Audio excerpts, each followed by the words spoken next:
podcast. And follow the show on all social media at New Heights Show with 1S. This is a part of the beginning where Jason now tells you what we have coming up. Well, 92%, we got another great episode. As always, we're going to get into March Madness coming up here. Who doesn't love a little bit of bracketology? We also have Ryan Gosling here. What?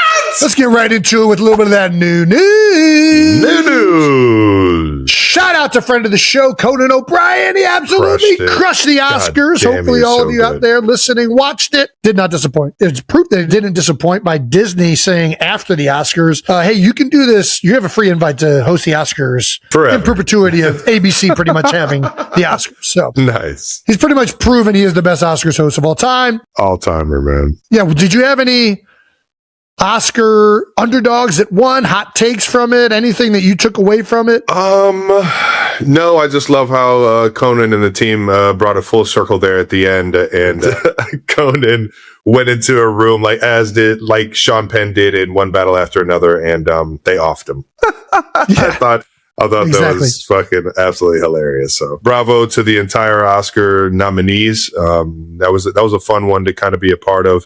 Be a part of, meaning I was like sitting there watching it. So absolutely. Yeah, I mean, I did what I always do. I mean, first of all, I love the show and the spectacle of the Oscars and what Conan did as a host. But then I also learned about a bunch of films that I kind of didn't really know about or hadn't seen yet. And then you get to go watch these amazing films that you just are, for whatever reason, weren't plugged into at the time. Now, we were plugged into a lot of the big time feature films. It's pretty cool to kind of be a part of some of these. There was like a short film that was up for, I think it won the best animated short film. The Girl That Cries Pearls is awesome. Awesome little like puppet movie. I shouldn't say it like that. It kind of like sounds like it was shitty.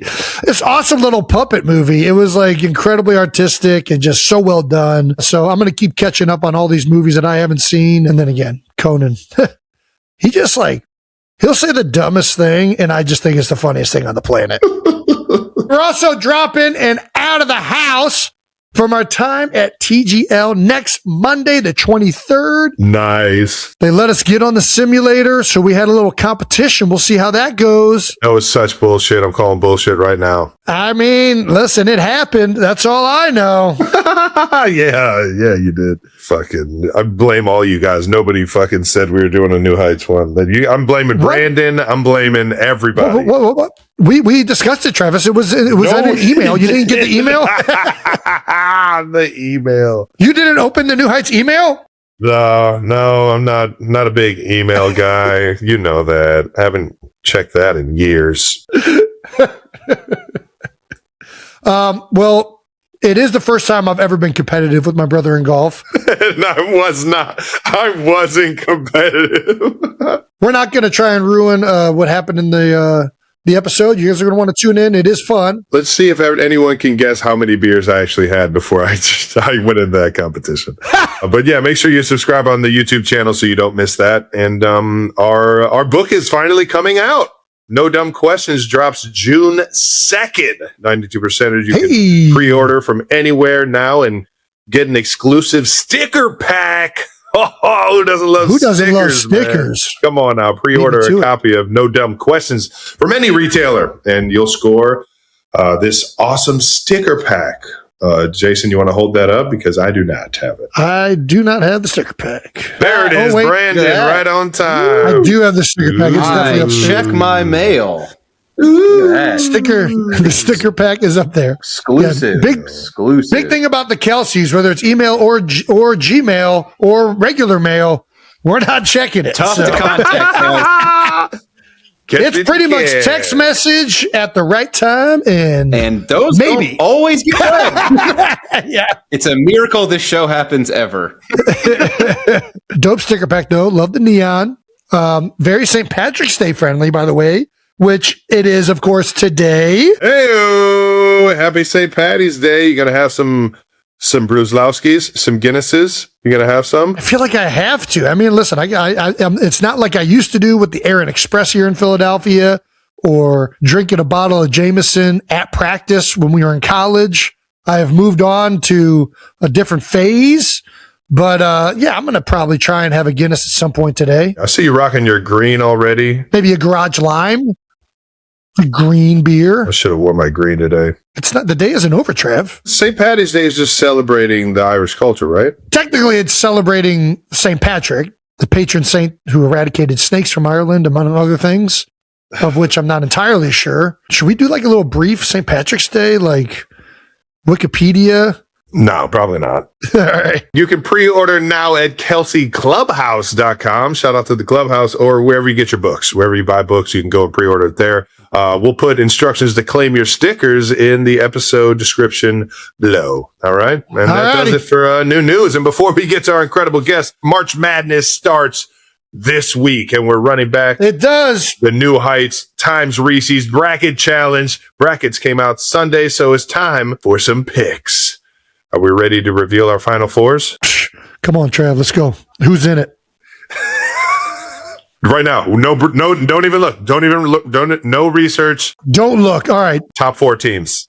Off the dome. Haven't watched or heard a single thing about college basketball this year. This is so much better than any other way to do this. This is so great. Where are you going? I'm going to go with obvious, well-known teams that everybody knows are going to be within those top 4. Man, some of these guys that I used to be able to go to, they're not there anymore.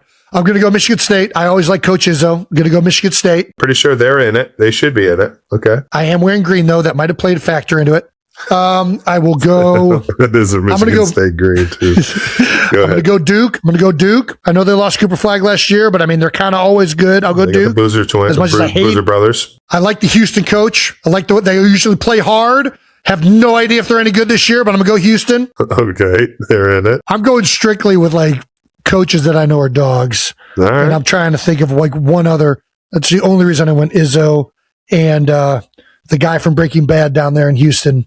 You're missing one other conference, one other top tier conference. I'm not going by conferences. I'm going by coaches. No, I'm just letting you know where you're at right now. Rick Pitino is who I want to go with. Yes. I don't even know the name of the school that he's at, but I know that they play fucking hard.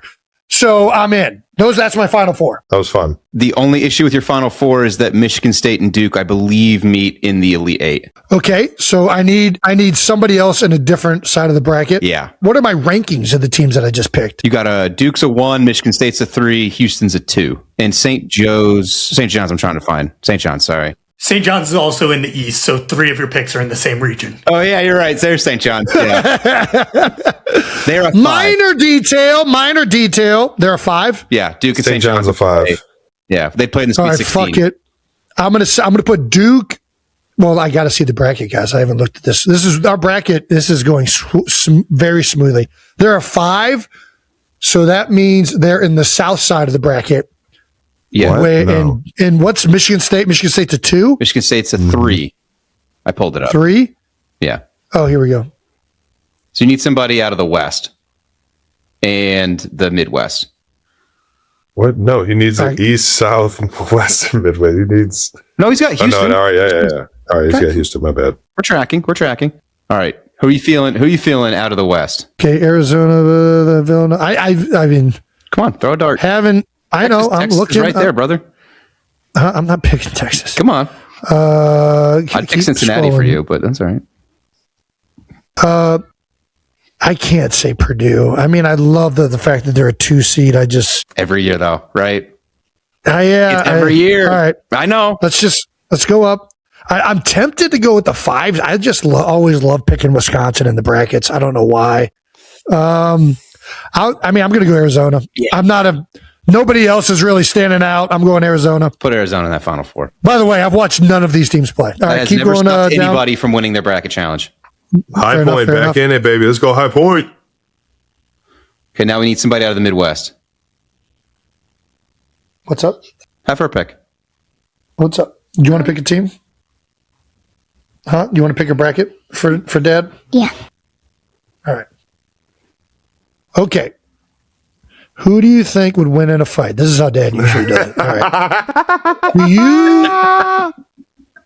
Do you think we're doing real sound a now. Wolverine or I don't even know what Howard's mascot is. What's Howard's mascot?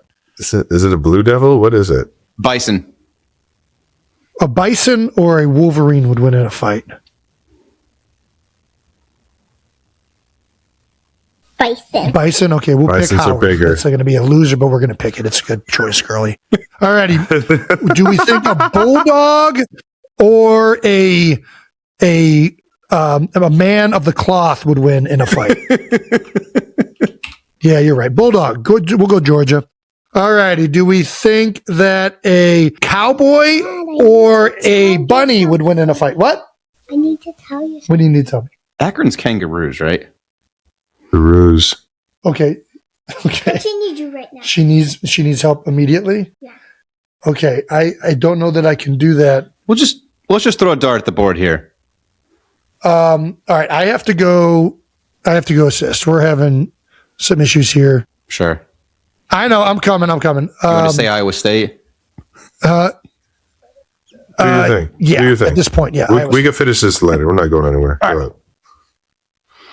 Okay. We're going to take a small intermission. We're going to put an ad right here. All right. So far, I've picked 3 teams in one side of the bracket, unfortunately. So I have to pick. So I have Houston, though. We've reassessed. Now it's Houston, Arizona. Mm-hmm. I have.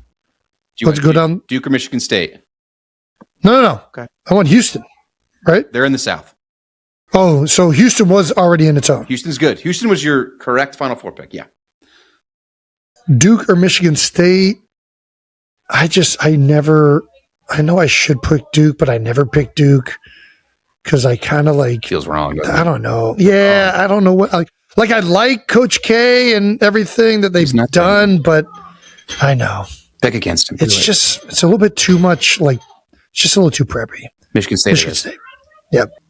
Okay. All right. Alrighty. You have Arizona for sure. Knowing nothing for sure. nothing. Arizona for sure. And then One more out of the Midwest.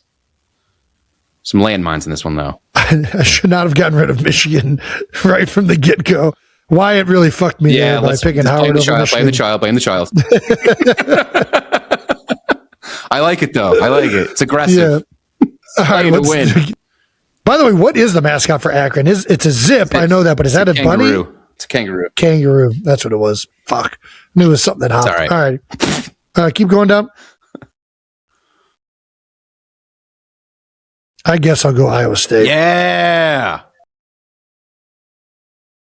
Nice toughness there in the middle of the country. Mm-hmm. Mm-hmm. Here we go. All right. There's my Final Four. Perfect. Travis, what you got? Oh, I guess I'll go Duke, Arizona, Alabama. That was the SEC team that I liked. I liked Alabama. There's the one sneaking through. Okay. Yeah, and then I'm going. Gosh, I mean, it's just gonna be Florida. Illinois. I'll go Illinois. I'll go Illinois sneaking through. Make it interesting. Well, there you have it. There's our Final Fours. Trev, should there be a punishment for the New Heights member that finishes last? And by New Heights member, anybody in the staff. I kind of like this. God damn. Punishment What would for it be? last place. What do you like? If we are doing this, I'm definitely not picking Howard to beat Michigan. I'm just going to put that up. I like this idea. What is a sufficient last place bet? Hot sauce? All right, I could do hot sauce. Mag Dog 357, like platinum or something like that, is like 6 million Scoville units. You just take like a toothpick of that and dip it on your tongue. It'll get you. Yeah, well, I once did the Pocky One Chip Challenge. That wasn't fun. I would say, yeah. Whoever comes in dead last has to eat a whole wing dipped in that hot sauce. I don't know that we want to go there. I was just going to do a toothpick on the tongue. You want a whole wing like I don't do that's. I don't want to do it. No, but that's what happens when you come in last. I mean, are we all game for this? I also own a hot sauce company called Hank Sauce. So I don't know I should be promoting another Well, let's do rival Hank hot sauce then. company. Yeah, It's fine. not- Let's do Hank it's- sauce then. Well, but that's going to be enjoyable. That's not a punishment. You need to have something that punishes you. It needs to be too hot. Like that's not what Hank Sauce is. That's what Mad Dog 357 will freaking. I mean, it's designed to basically you put a drop of that in chili, and it's going to like explode it. Well, I'm not eating chili, so Yeah. All right. I mean, yeah, you can make the bet then. Does anybody want to weigh in on this? Is this a sufficient? I mean, we have a lot of commenters. I think probably can come up with really fucked up stuff for somebody. I think we toss it over that. Okay, we leave it up to. Okay, fair enough. We look forward to seeing what all of you 92%ers come up with as the loser's punishment. Yeah. All righty. We're going to send out the link to the men's and women's brackets one more time before they close on Thursday and Friday, obviously, because that's when the games start playing. Again, shout out to our friends at Reese's. Yeah, baby. I mean, Reese's. Sorry, Reese's. Let's get to our conversation with Ryan Gosling. Our guest today is a 6'1" actor from London, Ontario, Canada. He's a 3-time Academy Award nominee, I've never been height checked. a Golden Globe winner, a 4-time host of Saturday Night Live. You know him from the iconic roles of Remember the Titans, The Notebook, Lou Valentine, Drive, The Nice Guys, Crazy Stupid Love, La La Land, Blade Runner, Barbie, and now Project Hail Mary. 92%ers, he's more than just Ken. Please welcome Mr. Ryan Gosling. There we go. There we go. Oh my God, he said 6'1". That was amazing. Hey, we do our research here. We do our research here. You had to call out Remember the Titans too, man. Don't never forget that I'm a liability White corner. at the corner. I'm a liability. That role, that in particular scene in the movie, is the thing that I see called out the most. I mean, how much do you get that constantly? It doesn't matter what I accomplish in my life. There'll be someone in the comment section that says, never forget he's an absolute liability at the corner. It doesn't matter what I do. It's crazy. One of the greatest actors of our generation. 3-time Academy Award winner. He's a liability by the at way, the corner. can't Who play cares? corner though. Get Petey in there. Get Petey in there ASAP. Dude, I'll tell you what you're not a liability in. This new movie, I'm not like, listen, we do a lot of these. I don't know how the fuck we're getting It's crazy. guys like you to come on our show. This movie is fucking awesome. It's awesome. Like Thanks, man. it is so great. You kill it. You're this somehow like unbelievable biologist, but also this down to earth, very relatable person who's hilarious, heartfelt. I mean, it tugs on so many of the right chords, especially with everything happening in this fucking world right now. But you, Rocky, the whole thing, man, it's so good. Congratulations. Thank you, man. How are we feeling about it compared to everything that you've already done? Yeah. You know, I feel like, really lucky to have made this movie because, you know, it came at a time like Andy, first of all, like, you're right. It is a great story and these are great characters. And I've removed myself from that because the reality is it was an incredible book before it was a film. Right. And Andy Weir, you know, wrote this book that has become considered one of the best science fiction books of all time. Some people, you know, many people say it's like one of the best books they've ever read. So we were already hitting the ground running, you know, I mean, it's not often, I've never been a part of a film where I kind of knew people were going to like it because the book had already been stress tested, right? Like we already knew these are great characters. We already knew this was a great story. I mean, there's a pressure to that for sure. I was about to say, man, there's great books all the time that people fuck up in movies, unfortunately. Well, because they change them. Because they change them, right? I produced this film and I just knew that the best thing I could do as a producer was just stay close to the material, have Andy on set as much as possible, run everything by him. He has such a cool perspective, certainly in science fiction, but I think just in general right now, because he believes in people. He believes in like what we're capable of. He believes that we're capable of great things. And it's not like unearned optimism. It's not just optimism for the sake of it. You know, he reminds you in his work that like all the great innovations in human history started as impossible ideas and human beings made them possible, you know, and that we make the impossible possible all the time. It's kind of like our thing. And that's such a unique thing to celebrate, you know, oddly enough, right? It's like we're so inundated with like apocalyptic scenarios that it feels like they're inevitable, that it's so bleak, the future. And then he like writes this book that says, no, maybe the future isn't something to be afraid of. Maybe it's just something to figure out. and being a dad, you know, having 2 young kids, and I feel like everything is just designed to scare them. I was so grateful just as a father to get to make a story for my kids, maybe not to be too lofty, but like for their generation, that kind of reminds you of what we're capable of as human beings. It doesn't pretend that there's not going to be problems, but that we can solve them, you know? And anyway, he's a unique writer in that way. I think that's why people love this book so much. And yeah, so to get to spend the last almost 6 years now being around that and thinking that way and surrounding myself with people like that has been a real, just, I don't know how to say it, just a gift, you know? That's awesome, man. I love everything you just said. I really do. And it comes through in the film. It really does. The optimism and the resilience and the persistence to figure things out, and this endless, I don't know, man, it's so well done. You know, a movie's good when like you're experiencing every emotion while you're watching it, right? Like you're laughing, you're crying, you're the height of happy, the lowest of like, man, this sucks. Like that's when you're really involved in it. Yeah, you even in this, I think, do the laugh cry, which is really hard to get. You know, like you're laughing, you're crying, you're laughing, and then you go like, oh, fuck it, I'm just going to laugh and cry because I'll just get them both out at once. But these directors are really, they're so unique in that regard. Like, I don't know if you've seen their other films, but they did like 21 Jump Street and the Lego film and Cloudy with a Chance of Meatballs and the Spider-Verse. It's like everything is so much better than it should be. They have this unique ability to kind of sneak up on you and make you feel all the things, and they're so funny.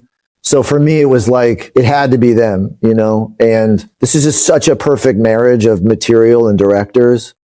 You know, like they are just, it just had to be them. When you were reading the book, did you see it as more like there was some comedy in it? I don't know. I can't imagine the book having this much like fun that it seems like you were having throughout the movie, though. Yeah, Andy Weir does write. He understands that, like, well, first of all, he's like a former engineer. He is as brilliant as this character. Oh, wow. And so the science is very important to him, that it be accurate. Even like, it's funny, he said, I knew I was different when I was watching Titanic.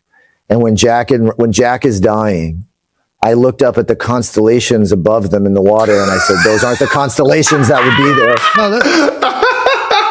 that's different. That's different. You know, he was like, that bothered me, and I knew no one else was thinking that. I thought, I'm different. So he like, it's so dense, the science, it's so scientifically grounded that he understands that it has to be funny. Otherwise, you know, it's just not going to work. You know, no one's going to be able to stick with it. So he did create a lot of humor throughout it.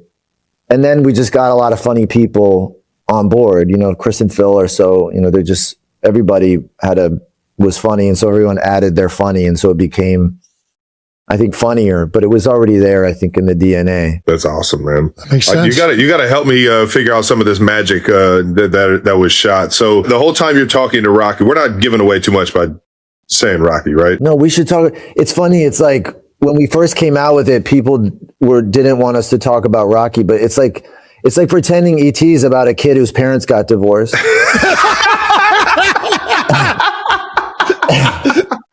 You know, it's about an alien. We gotta talk about it. So please feel free. All right, cool. So during these scenes, are you having a conversation with yourself the whole time? Like, what's the difficulty in not really being in a scene with somebody else? So this was what I think is the magic of the movie, is that he was there. We went puppet. Oh, we wow. didn't go CGI. Okay. We went full puppet.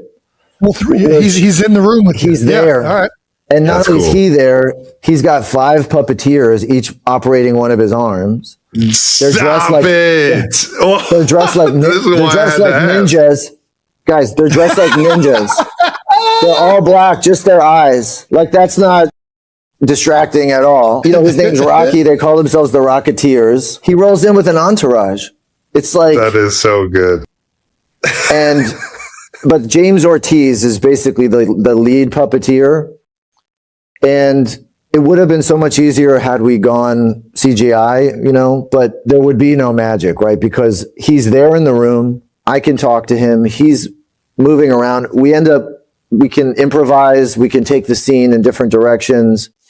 It's real. I mean, there were times that I felt like I had like an alien friend, because it was so like the artistry in which they do what they do made it so real. So I think you feel it. I think in the movie, it's like it is a relationship. It's not like what you're used to seeing because everything is so like effects driven now. Yeah, no, it's awesome. I mean, it makes you feel like Rocky's all of our friends in a sense. It just Rocky blows my mind. How does it feel to be a supporting actor in Rocky's film? I mean, really, that's what it comes out. Rocky stole the show. To a faceless Rock.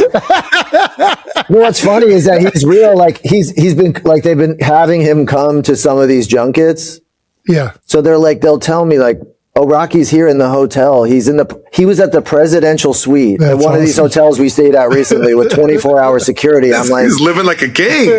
This dude's changed, man. This dude has changed. He doesn't text. He's not like, I'm in town. What's up? Nothing. Dude, I was sitting on the couch watching this, and my kids are watching like something else on Disney or whatever. And they're like, what are you watching, Dad? I'm like, watch this movie. And like, oh, can we watch it? Like, I don't know. And all of a sudden, Rocky comes in, and they are like glued from that moment. And I'm like, dude, this is how you know this is a good, like, if you're distracting from a cartoon over here that's like pixelated and geared to get their like retina and attention span and all that other stuff happening, they were locked in. I mean, they loved Rocky, like could not get enough Rocky. So it really works for anybody. I mean, the film is, it's awesome, man. It's cool because, I think like Andy really put a lot of thought into what, it's not the trick of like, he doesn't have big eyes. He's not cute in a traditional sense, right? He's got no face. Yeah. He's got 5 arms. He's made out of rock. He doesn't speak like, he has his own kind of sounds that he makes. It's like, it's so hard to connect to him. I mean, I think the challenge of the movie was a bit like, will people connect to this faceless rock, without using any of the kind of tricks that we would normally use. But the beauty is that you end up, you kind of can't imagine you're going to be crying over this faceless rock at the end of a film. But that's right. Like the magic trick of the movie is like when it's over, people are like, Rocky, you want to like die for him. Yeah. It's cool. So do we believe in aliens now? Do you want to go to space? There we go. I have no interest in going to space. Do you? I do. I want to go. Man. You do? I do. I want to go. Just Travis does. Where do you want to go? The moon, I guess, is the closest thing. Okay. Yeah, I'll go there. I don't want to get too far away that I miss too much time. Just there and back, just a quick shuttle. Right? Yeah. Yeah. I don't want to go. I want to pretend to go. You didn't want to go in the movie either. We found that out, related which was to a crazy shoe drop right there. But I do think it's fun to talk about like that we're in a period of time where we're not really saying like, it feels like the conversation has shifted away from are there aliens to more like, where are they and when are we going to see them? Yeah. Right. Yeah. For sure. Yeah. The question growing up was definitely the other version of like, are there aliens out there? Now it's like, oh no, there's definitely aliens out there. Just are they with us right now is the conversation, right? Yeah. I don't think that they're like crashing. Yeah. Like this whole idea that they're like coming to Earth and then they're like, what? Like they're losing the brakes. Like what happens? Like, oh no, the brakes. Like they're not, I don't think they're crashing. That's all I know. If they're technologically advanced to get here, they're not losing brake fluid on the way in or whatever the hell happens. Oh God, that's good. But I do think Andy put this, like all this thought into this idea of like, okay, so maybe they don't come to us. You got to go to them. Maybe, like all this stuff, like he exists in his own atmosphere, right? So you can't even like really be in the same place with him. He has to make this kind of ball to be in. He wouldn't speak the same language. He wouldn't have the same kind of features that we have. Like, it's a pretty like credible stab at what that might be like. It's done in an entertaining way, but it does feel like it's very scientifically grounded in a way that I've never really read or seen before. Yeah, I do remember, I listened to Neil deGrasse Tyson talk about stuff a lot. And one of the things he's often said about sci-fi films is the lack of creativity in outer space and extraterrestrials. Like they're always like bipedal and like they just have the weird eyes, but they still have hands. And it's like, no. This thing probably is going to be unlike anything you've ever seen. And you guys accomplished that perfectly. I mean, with every facet of it, right? Like the astrophages? Is that exactly? Yeah. Okay, Jason. Rocky. Yeah, man. Okay, Dropping dude. astrophage. Hell yeah, dude. Fuck yeah. Just casually dropping astrophage. You watched the movie. You watched. Yeah, we get it. Okay. We get it. Let me ask you another silly one. I love asking dumb questions. If you had to show an alien one movie, which one would you show him? It could be any movie in the world. So his name was Rocky, right? And then I realized, we were making this film with MGM. And I was like, wait, you guys have all the rights to all the Rockies, right? And the Creeds? And they were like, yeah, of course. And I was like, well, I have to show him all of those. So we watched all the Rockies. We watched all the Creeds. And I think that's a good choice. I think showing an alien Rocky is not a bad way to go. Which Rocky is your favorite? The first one, just for the whole, look, you know this story, but like he had to sell his dog. It's an interesting. Do you know that? I don't even, I've seen it so many times. I forgot. Stallone had to sell his dog to get this movie made. And then when he made the money back from the script. Oh, you're talking about in real life? In real life, he sold his dog. What? Yes. You can get that much money for a dog? God, we got to see what Patty's worth. No, I'm sorry. Yeah, good. He sells his dog. Then when he sells the script, he buys his dog back. And that's the dog in the movie. That's sick. Stop That's it. very cool. The levels to which what was going on for Stallone, it seems, in his life and the story of what was happening for Rocky are so closely linked, that there's like a meta-ness to the first one. That's a great point. That's hard to beat. But I like the Dolph Lundgren one. That one's amazing. The training sequence there, like the futurist, him with the, like out in the log with the log in the snow. Yeah, 4 is just like a guilty, just like so. It's like you're eating the most luxurious chocolate cake of patriotism. Fans are starting to ask one big question. Masculinity. What if Travis Kelce actually goes too far this time? And his biggest dream ends up pushing Taylor Swift to her limit? Because behind all the buzz around the New Heights podcast and its massive Hollywood crossover, a new concern is quietly building. With Ryan Gosling stepping in as a high-profile guest to promote Project Hail Mary, the conversation isn't just about movies anymore, it's about ambition. And fans believe Travis Kelce's growing connections in Hollywood could be opening doors to something much bigger and riskier. Kelce has always been known for thinking big. But now insiders and fans alike are speculating about one wild idea that keeps resurfacing: space travel. Yes, space.